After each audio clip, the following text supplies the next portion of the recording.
Welcome to the Manuchehri podcast. Over the last 30 years, it has been my joy to assist humanity in aligning with their magnificence so they may heal, discover their natural gifts, and communicate with loved ones living on the other side. May you also experience delight while we dance in the powerful, intuitive world of energy. Let's get going. Hello, and welcome to our Energy Meets the Divine. And I'm Manuchehri. I'm your host for the next hour or so. I just returned from holiday, so thank you so much for listening to some of my favorite people while I was gone. Dr. Rachel Erickson, who's a local naturopath. She was interviewed for the Shift Network when I taught a class on energy healing. And it was fun reading your comments, especially from our international listeners who did not say what I'm about to say, that American medicine sucks. And it's actually really true. If you're an American and you don't believe that, then you really need to reevaluate what medicine means. But in many parts of the world, medicine is free and it's good. It's very good. And number two, many countries have had access to holistic care for decades. It's not something new in Germany or France or other parts of the world. But in the US, it's still very difficult and challenging to obtain. And then we see these crossovers of MDs who want to do holistic medicine. I have yet to find many who I think do a great job because their knowledge is so limited in the natural medicine world. But I'm grateful for their desire to leap into that arena. And I think that's healthy and it's the right decision. But I think naturopathic physicians have a better endocrine knowledge of humanity. So I'm back and happy to answer your questions. So before I go to the phone lines, and for those of you who've been listening for a while, you already know that I call these voicemails the phone lines because I did radio for at least 14 years. I say 14 because I just can't remember if it's more than that. It probably is, by the way. I did it for a really, really long time. And people would call in live into the show. We also had an international toll-free number so people could call from anywhere. But the fun thing about doing this particular, venue with a podcast is that people leave a voicemail. You don't have interruptions from traffic noise, or people would be hiding in the bathroom at work asking me questions live on the radio. So I could hear the person, and so can all of you who are listening, so much better. And so I'm very, very thrilled about that. That's lovely. As we, or I should say, before we venture into that part of the podcast today, I wanted to talk to you as a reminder for most of you who are listening, and thank you so much for listening to the podcast. It brings me great joy to offer my perception, my intuitive perception that I've professionally used for over 25 years for clients, thousands and thousands of clients around the world. Thank you for allowing me to do this as my way of giving back. So I truly appreciate it. If you're looking for something and things aren't working out the way you want them to, and of course you're going to notice what I'm talking about when we listen to everyone's questions, but everyone needs to remember that where your energy is vibrating is what you're manifesting and what you're attracting. So even if you're doing certain things or you've tried certain things to obtain some level of manifesting, it could be a career, it could be more wealth, could be better health in your body, could be a fabulous love experience. Your energy has to be elevated. You can't think sadly or desperately or angrily or annoyed about what it is that you want to be different and create it. It's really difficult. It takes so much longer. It could take decades and decades to actually get what you want if you don't raise your vibration. And if you don't raise your vibration, it's never going to be enough. It's not going to be very satisfying. It's still going to be kind of annoying. But even if you stay in that vibration of something being annoying, it will continue to be annoying. So knowing what you're really feeling is critical. I think I've talked about that for a while, but I will continue to talk about it because I think it is what will help all of humanity to expand to higher levels of awareness and consciousness. And then running your energy in positive frequency. It's like really critical and important. And so that means you have to discover what makes you happy. Today it's Sunday, July 14th in the United States. And it's kind of hot outside in the Northwest for us anyway. It's like 84 degrees. So, of course, I walked Charles first thing this morning. I walked him for about 3 miles. Now he's crashed and, he ate tons of food when he got home. He's taking a nap now. That's something that brings me joy, to be outside in nature looking at eagles. The eagles were out in perfection this morning. And so you have to be aware of what brings you personal joy, because not everybody is happy with nature. It doesn't do it for them.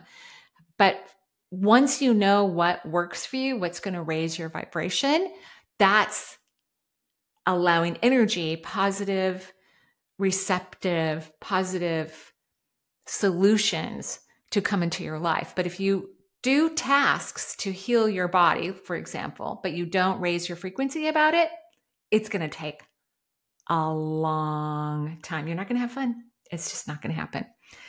So just remember that. And so you want to work on your vibration and your frequency. If you're not sure what that means, vibration and frequency, it's all about energy, subatomic particles. So everything in the universe is made out of particle mass, electrons and protons, and a whole bunch of other names I'm not aware of in terms of, science. And this would be more about quantum physics. But we have tons of energy molecules. In fact, everything in the universe, including your eyelashes, your heart muscle, and your thoughts, along with your computer and all the furniture in your home, are all made out of subatomic particles. Because we live in a reality that is physical, this third dimensional space, the particles slow down so much that they create solid material, which doesn't happen in non-physical realities. Just temporarily, you can create solid material. And I say temporarily because anything can walk through it and disrupt its molecular function, where here, if I were to walk into my desk, I would just bruise my leg.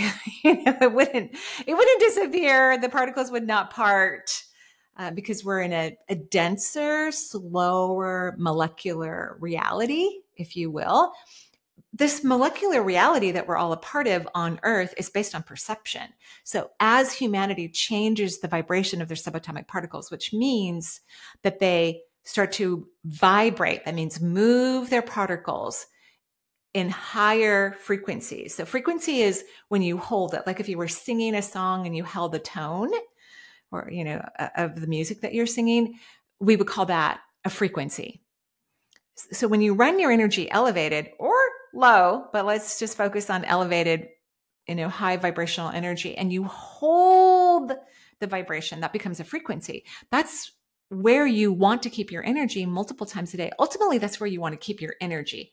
Period. That's really the goal for all of humanity, to raise their vibration. So that means allow their subatomic particles to move faster. That happens when you're authentically happy. So you have to be conscious of your happiness. I remember because I have 5 grandchildren for people who don't know. And I remember when my first daughter, I have 3 daughters, got pregnant. And of course I can feel my kids, right? Obviously, I think everyone can feel their children. And I think she was hoping that I'd quit my job and help her because she didn't want to quit her job yet. She's an engineer. And I sat all my kids down and said, by the way, I just want you guys to know I don't want to raise anyone's grandkids. I'm happy to watch them on the weekends or emergencies, dinners out. I'm happy to bring over coffee, or snacks, kiss everyone and go back to work, because I actually really love my job. And I remember thinking about telling them this, that in my mind, I lowered the vibrational frequency about it because it made me feel like I wasn't being as loving and compassionate to my children, or, I wasn't nurturing them enough. But I knew, so that was a thought. It wasn't a real feeling. So it wasn't an accurate perception. But I knew that I already raised 3 kids. I already worked really hard in that arena. I loved every minute of it, or most minutes of it. And I definitely do not want to do it again. So you have to know what you really feel, because older soul types are highly empathetic and they tend to overgive and nurture others and then negate their own happiness. And life can go by really fast. And so if you're negating your own happiness, yikes, when are you going to have time for yourself? So I told all my kids this, and they were just lovely. Like, oh, okay, sure, mom, of course. Yeah, thanks. I'm not saying, they still wouldn't wish, that I were more available, but they know what makes me really, really happy. So when you know how you really feel about something, that's like 50% of you moving forward in your life and creating a better career and having a healthier body, having better relationships, having more wealth. And then along with that, so you're in alignment, you're doing what's in your greatest joy. And then within that, you also participate in things that bring you personal happiness and joy, things that may not make other people happy. Again, I know my kids would love it if I would spend more time with them sometimes in the mornings, but that's when I walk my dog. I probably spend 3 hours a day walking a dog, but it brings me personal joy. Okay. So I'm just giving you these pointers, not because I don't love answering your questions. I absolutely do. But what I just said is a huge part of you manifesting what you want in your life. I can tell you when it comes to my career path, the more I love myself, the more successful I become. The more accomplishments I create with very little effort. The only regret I have in my life, and I don't believe in regrets, I think it's a waste of time. I think it's a waste of energy. I think there's so many cool things that can come out of all kinds of weird situations, things that humans think are bad experiences and things that humans think are great experiences. I think there's learning happening on every level, on every vibration, on every frequency. We just may not want to learn during the low vibrational frequencies. You're going to learn faster if you raise your energy. It's going to make way more sense. But yeah, the only thing I regret is that I didn't love myself sooner. I wish I had. I think a lot of my life would have been less challenging for me if I'd loved myself, regardless of outside circumstances, whether that was family or other people in my life. I think things would have been even more delightful and delicious. And at the same time, I don't think we should have any regrets, none whatsoever. Okay, so that's the conversation I wanted to have today. And now I'm going to go ahead and go to our phone lines. They're really not a phone line, right? And if you want to leave a message, please go to energyintuitive.com, go to the podcast page. There are instructions on how to leave a voicemail. And I thank my team for making it really easy. And I love, love, love our new format. Okay, here we go. My name is Stacy. I live in Western Montana, beautiful area with mountains. And my question has a couple of parts, and it's in relation to myself. I have a long-standing struggle with sleep. I did find out I have sleep apnea, but I have been using a CPAP for over a year. Great. But I still wake up quite a few times in the night. I have a tracker for my sleep, and I can tell that I typically don't get much deep sleep. These days, at least I can get some REM sleep because of the CPAP. Yeah. So I'm curious about what that's about. And then the other piece, which relates to how it affects my life. I am a mental health therapist. I have a very holistic spiritual focus, and I love my work. I had a few years ago created a coaching and a spiritual coaching business entity. I put myself out there on social media, and I get no bites, and I love that. I want to do so many things. Writing, a book, basically Great. Bridging mental health with spirituality. And so all of my creations, I intend to sort of under the umbrella of my coaching and consultation business, separate from my therapy business.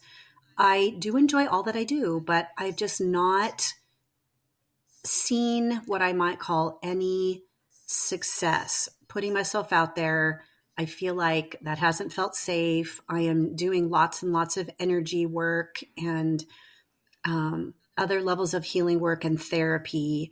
And so just curious if you get a read on anything that's contributing to me being blocked, not being able to be in a high level of energy, especially because I'm tired.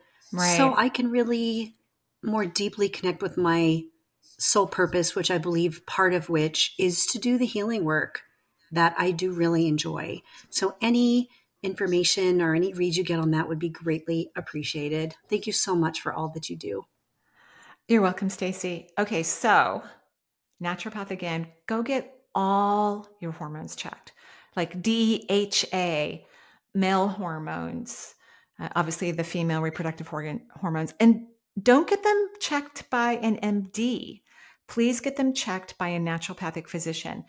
I know that not every state in the US licensed naturopathic physicians. Very sad. That would not happen in other parts of the world. So that would be your homework. Or if you get tested, but still, the reason why I want you to get tested by a naturopath, because they check different things that MDs don't. Like for instance, a lot of people who have thyroid issues, endocrinologists don't check typically all of the T cell activities for the thyroid. They miss a couple of them. And so sometimes then people walk around like, I think it's my thyroid. But my doctor said it's fine. And then modern medicine also believes that high normal and low normal are okay and they should not be addressed. That's not true. In holistic medicine, they don't believe that. They want everyone to be at their optimal levels. So you need to go get your hormones checked. This is why you're not sleeping. I'm curious about where your cortisol level is. It's probably not good because it's waking you up. So that's what I'm thinking. I think you're afraid to be seen. You even said that. So here's what I want you to do. And stop thinking, oh, I put myself out there and, it failed. Don't think that. We want this to spontaneously happen. We want you to be at the grocery store and someone says, what are you doing? Like, oh, I started this new coaching program, and then hand your business card. I want you to just start talking about this in a more spontaneous, beautiful way. And while that's happening, I want you to start using this what if question. What if I allow myself to step fully into my magnificence? And don't get caught up in your therapy practices. Oh, I love this and I have to hold on to this too. Whenever anyone's manifesting, you have to detach from what the outcome is going to look like. It will be in alignment with what makes you happy, but it's probably not going to look like the picture of your brain. So don't let your brain get involved. That's a waste of time and energy, a significant waste of time and energy. Practice that what if question.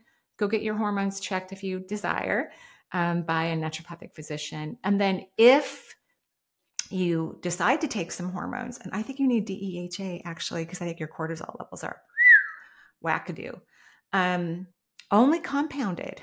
Or I know that you can buy DEHA in supplement form, but I'm not a naturopath, so I don't know all the appropriate ways to make sure that you get that if you need it. And again, an ND is going to understand the endocrinology of your body more so than an MD. They don't care if people run around with no hormones. A lot of doctors don't care and have a very hard time helping anyone with their hormone function. At least that's my perception. Hope that's helpful. Thank you. Hello, Marie. This is Jenny. I'm from Arizona. I would like a mediumship for my son who has blocked me. I got a divorce. I moved cross country. He is 23. When I got the divorce, he was 18, almost going on 19. I would really like to know what he's doing. Are we ever going to have a relationship again? He has a grandbaby, or I do now, but I am not aware of the child because he doesn't talk to me. Right. It's been about 4 years, and I was just hoping that you would see something in the near future that he will come along and we could get back together as a family so I can see the grandbaby and have a relationship with his girlfriend and the kids. He does live in a different state, but again, I'm the one that asked for the divorce, so he is not happy with that. Anything would be great. Have a good day. Thank you.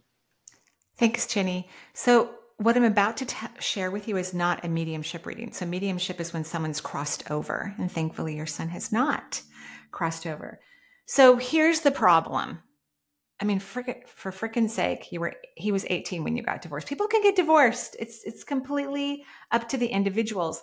But you were not honest with your child about your experiences. And you also did not tell your kid how lucky he was while you were raising him.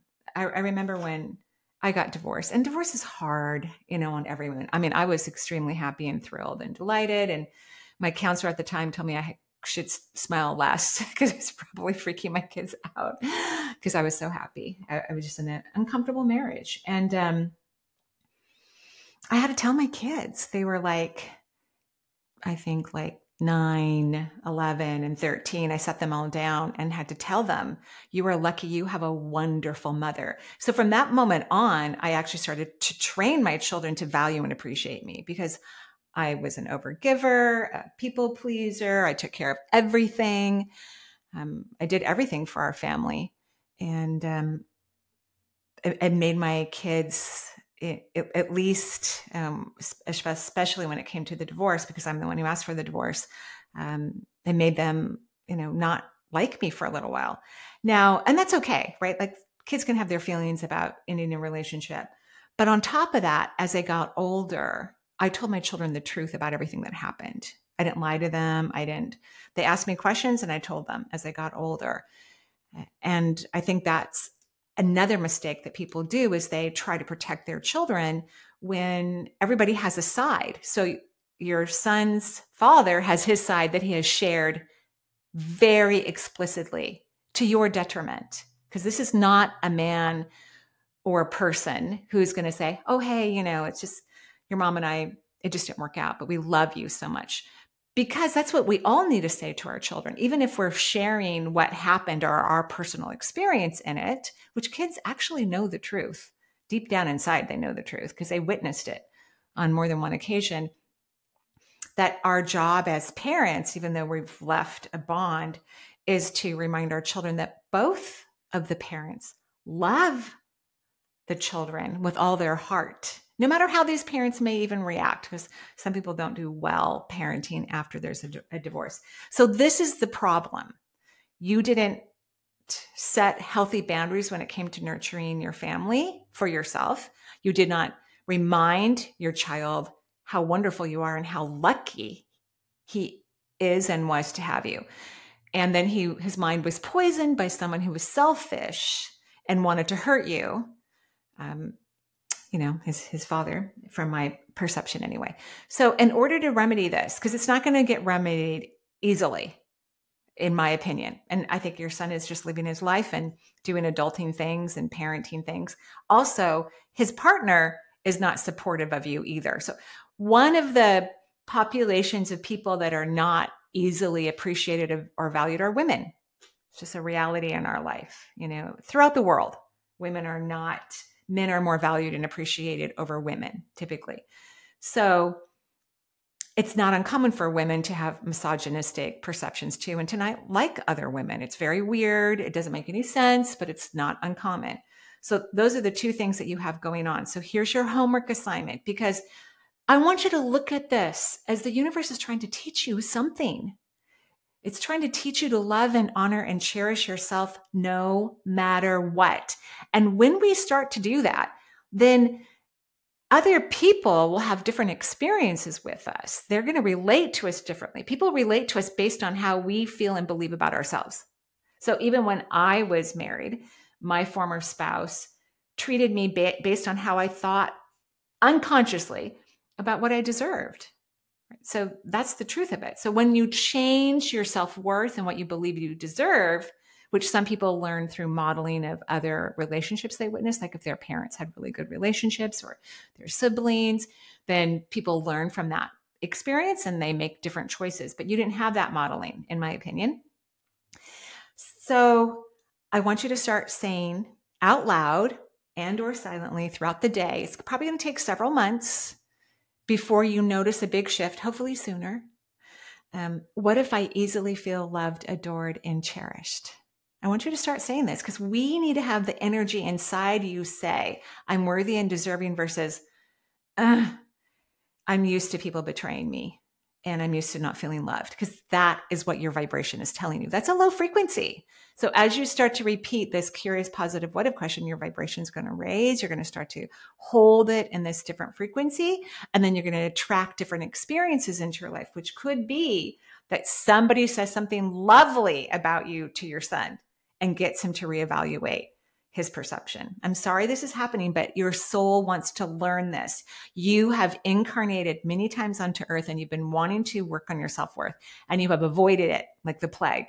And so now, because you ask the universe to do whatever it takes, that's what we do. Oftentimes when we reincarnate back to earth, we've already tried to learn things from the non-physical reality where there aren't a lot of consequences. Like you don't need food. You don't need to procreate. You don't need a car. You don't need money. You don't need a job. You can play and have all the fun you want to. And the consciousness is extremely elevated. So people are extremely aware. There isn't war or conflict. None of that exists outside of Earth, only on Earth or other realities similar to Earth, other planets similar to Earth. So you asked for this from a soul's perception. It's a big thing to learn that a being is worthy and deserving of love. And it's not a thought. It's a feeling that has to come into your body, a feeling. You have to feel that about yourself and then everything will change. Okay, I hope that is helpful. Hi, Marie. This is Linda from Virginia. And my concern is that if you would ask my angels or my spirit guides to express to me whatever is in my highest good for book publication, it would be really helpful to know that. And I have a second part where I'd really like to know if you might have a message from the other side for me. Thank you for your time. Hi, Linda. Linda, I just got back. On one of my vacations, I went to a writing retreat. So I've been taking Alan Cohen's Mastery Spiritual Writing course, which I loved. Super, super fun. And when he teaches courses, he does retreats typically with them. So I was in Kauai for a week with a dear friend who also took the class. I loved it. It was very helpful. So I learned more. I mean, I am a published author. I have a publisher. And then, of course, there's self-publishing as well. So, and he kind of refreshed my memory because I haven't published in like 12 years. And that if you're going to publish with a publisher, they do want a platform. They want you to have social media and they want you to have followers and things of that nature. It's something that they look for when they're looking to publish an author, unless a publisher just absolutely loves and adores someone's book and knows it's going to be a bestseller. And they have good noses for that. But they're self-publishing. Amazon is a good company to publish through because they publish one at a time. And when you self-publish through Amazon, you get 70% of the profit. Where if you publish with a publisher, I think you get $1 a book. It might even be less than that. It's pretty low, pretty dang low. But what I heard is you need a really good editor. Like you're not quite done with this book. It needs some revamping. I would look for an editor, somebody who's helped other authors publish their books. That's what I would do. And I hope that's super, super helpful. You might want to consider when Alan Cohen teaches his next writing workshop, which I'm not sure when that will be, to take it because it was really fun. I loved it. Okay. Thank you. Hi, Marie. This is Arvind from Orlando. I wanted to get your insight into my health. I'm suffering from some gastritis, which causes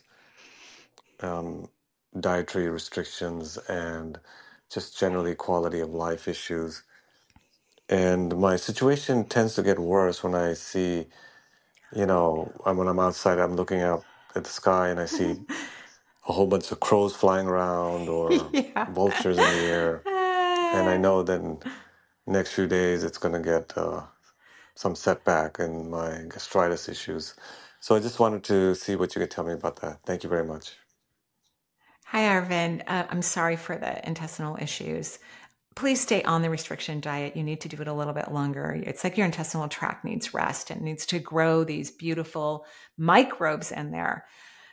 And you need to work on your mind. Here's an interesting fact about energy. The third chakra, which is right in between the opening of the rib cage, governs the intestines, the stomach, along with the pancreas, gallbladder, the liver. I think that's all of it. Yeah. And it's connected to the mental plane, which is in the aura. It's the third layer of the auric field. It's called the mental plane. It's yellow, as is the third chakra. All the structured fields in the auric field and the third layer of the auric field is structured, is the same color as its same numbered chakra. So a lot of tummy issues have everything to do with the mind and what people think about. Like when you look at crows and vultures, and crows are not my favorite either, but I've forced myself to value and appreciate them. They used to do something really cool for me years ago when I had, when I would see a lot of people in my practice. I used to see 25 people a week. So I felt like I had a very, very, very busy MD practice, which I'm not an MD at all. But it was very busy. And I've always taken care of people who have significant and serious health issues. And when one of our clients, and I say our because I've always had a staff work for me, was going to die, pass away, 20 to 30 crows would sit on my roof and squawk at me. And the first time it happened, I'm like, why are you guys doing this? And I was really irritated and annoyed. And then we got a phone call that, a beloved client had passed away. And so I kind of put it two and two together. This is not about you, by the way. You're not going to pass away. Not now anyway.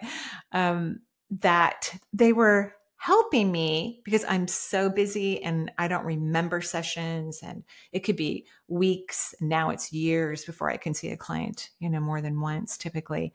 They wanted me to let my staff know. And so as the crows would fill my roof, and of course, initially I'm annoyed, like, no, nobody's going to die now, no, and then I would sit there and then I would know. I would either see that person's face or I would hear their name. I'm like, okay, thank you so much for telling me. Like I valued the knowledge and the information they gave me so I could alert the staff so that when the phone call came, they wouldn't be so shocked about, someone that they've spoken to or their family members for a period of time who's leaving their body. So even though vultures, aren't the cutest birds on the planet, either are crows in my opinion, but vultures are so cool. I was in North Carolina last week visiting a daughter and a son-in-law and a grandbaby, and they have vultures in North Carolina. They have a lot of weird stuff, actually. They got all these bugs. I actually like it there, just a little too hot in the summer. But the vultures clean up all the dead kill on the roads, and North Carolina has a lot of rural areas. So unfortunately, animals get killed by cars, more so than what I see over here in the city areas. So the vultures come in within a couple of days, that animal has been utilized, which is quite remarkable. So what I'm trying to tell you and what the universe was telling me is what I'm about to say isn't just about the crows and the vultures. It's about everything in your life. You need to start thinking positively. You tend to be a negative thinker.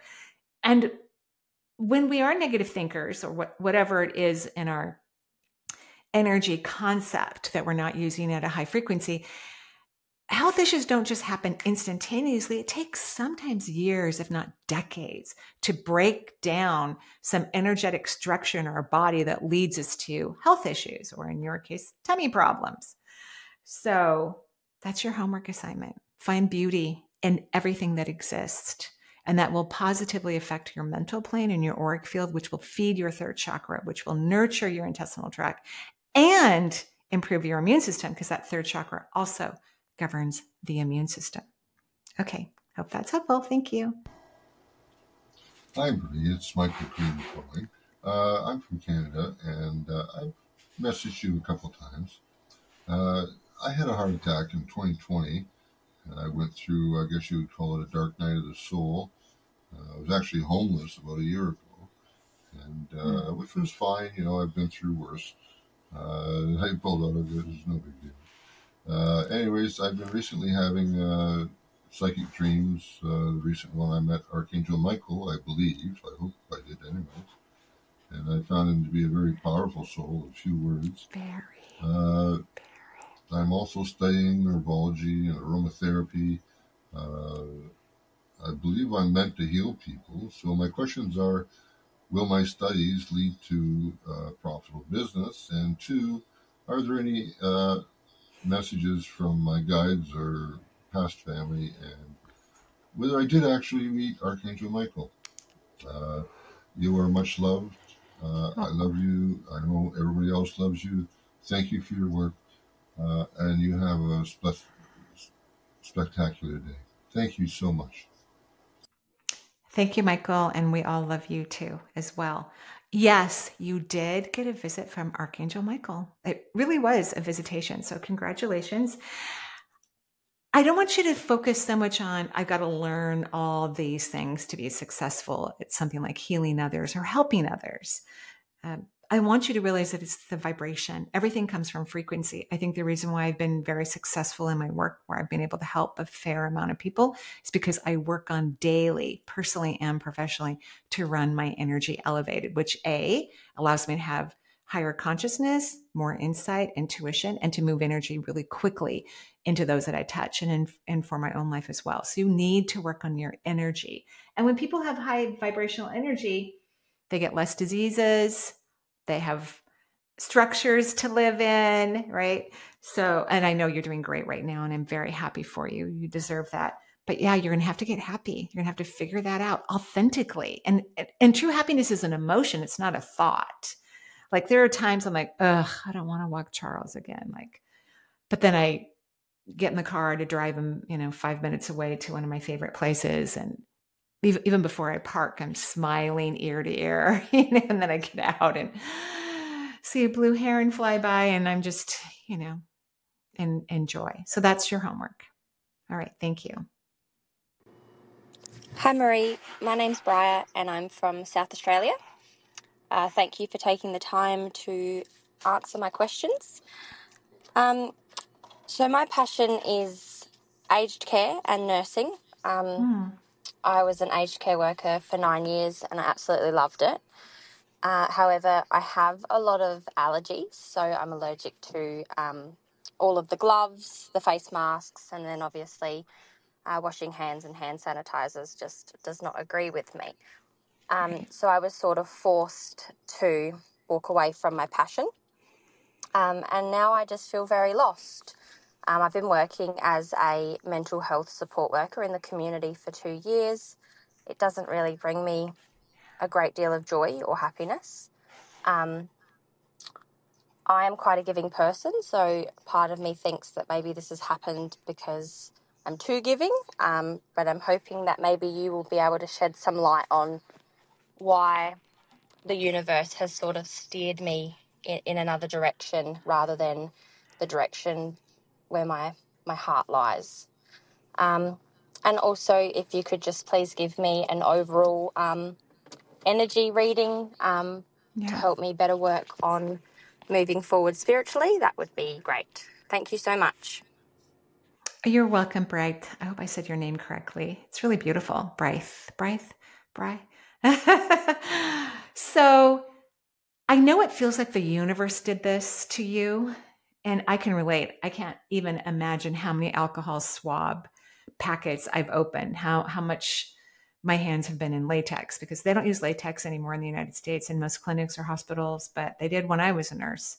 And of course, when you have allergies, it's not going to matter. If you have some environmental allergy, they can change it to non-latex and you're going to get an allergy for it. But the universe didn't do this. The universe only does what has been directed by you previously or even right now unconsciously. So you were the one who said, if I'm not in my alignment, please do whatever is in the highest good for me that allows me to move into alignment. So it's not that caring for others is out of alignment for you. It's like how you do it, where you do it, and with whom. So working on hospitalized or clinical patients is a very different realm. It's a very different type of connection. There isn't a lot of consciousness in that type of facility. I mean, there is. I mean, I understand what you're talking about. I had beautiful, amazing experiences working in the hospital, but it wouldn't have fulfilled me if I stayed longer. And you kind of get caught up in the giving, and then you think you're fulfilled, but you're clearly not fulfilled, or you would not have developed these allergies. So I just want to get that clear for you, that you're stuck in your brain about your perception about it. And even though I love the job I have, I do miss nursing every single day. But I know that if I even worked like 2 shifts, I probably would go, get me out of here. Because I don't want to do that anymore. I get to do something more conscious. So that's what you're supposed to do, is do more things conscious. You do have to work on your self-worth. And when I looked at your spine, you're leaking energy from the 2nd, the 3rd, and the 4th vortex in your back. And the spine is about our will, and the 4th chakra is the highest receptivity. So you have to learn how to receive. You have to soak in particles and focus on yourself, and don't think that the universe took your passion away. I want you to think like, oh, there's something out there that actually brings me authentic passion, and it's not what I used to do. I think you should seriously consider energy work. But first, you need to learn how to receive. You need to learn what really makes you feel good, not the absence of caring for others, because that's clearly not what makes you feel good like it used to centuries ago. So you have to start to become selfish and wonder about your own personal joy and happiness, not that you're happy when you're helping others. For a long time, I had a hard, way with being not working. So my energy would be elevated when I was working, but it would be low when I wasn't. And this was when I started doing energy medicine. And so even when I was on vacation, I would run around trying to find someone to lay hands on so I could be happy again. The universe said to me, you have to learn how to be happy when you're not laying hands on people. You have to learn how to be happy when you're not behind a mic. You have to learn to be happy all the time, not just when you're at work. So I'm telling the same thing to you. There's a whole nother aspect of yourself, of what you truly desire, about what would bring you the greatest joy, that you are miles away from, because you're focused on this old thing that you can do very, very well. But just because someone can do something very, very well, it doesn't mean they should be doing it. No. That's what I think. Okay. My name is Pat. I'm from Massachusetts. I did have an experience in can you tell me who is around me? Is there anyone? Do I have the gift to actually cultivate being a psychic or medium? Thank you. I'll be listening. Hi, Pat. Everyone has intuitive psychic gifts. Living on Earth, it's a part of our DNA. It's a part of our RNA. It's a part of who we are. We're meant to be multisensory people. Now, then there's people who do it for themselves and maybe their family members, and then people who do it more publicly. So here's kind of a clue. People who are meant to do it publicly, their family, at least their family of origin, may not support or believe them. I know it's very weird, but the general public will believe them and support them. I think you're very capable to do all of those things. If you want to work in the psychic realm and deliver psychic messages for people, like mediumship, you do need to work on your self-worth, because yours is pretty low. Like if I were to measure self-worth from 0 to 100, and 100 would be ding, ding, ding, ding, ding, you're like at 20. So we need to have you really work on your self-worth. I think your father is near you.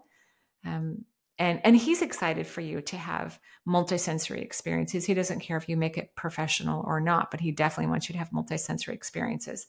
So why don't we do this?